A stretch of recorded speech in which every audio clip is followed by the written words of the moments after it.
est dans une crise de régime? On est en haut d'un mur sur lequel on oscille. D'un côté, il y a une crise politique, de l'autre côté, il y a une crise de régime. Et il ne faut pas grand-chose pour passer de l'un à l'autre. C'est quoi une crise de régime, la définition de la crise de régime? Une crise de régime, c'est quand un système s'épuise, quand un système se débloque. Non, quand un système commence à partir dans tous les sens et comment, surtout, les règles qui sont appliquées d'ordinaire ne fonctionnent plus. C'est comme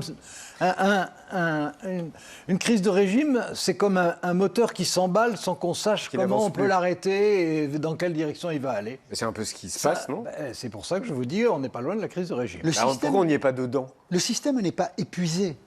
Le système est déréglé.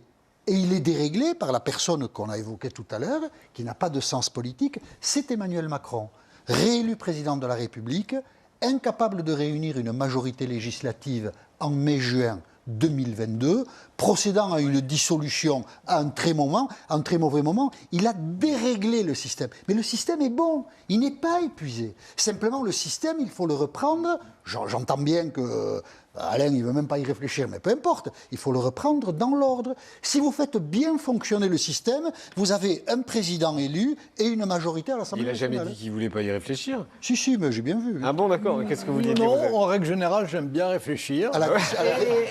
Et contrairement à certains, j'aime bien réfléchir avant de parler. C'est ça. Voilà.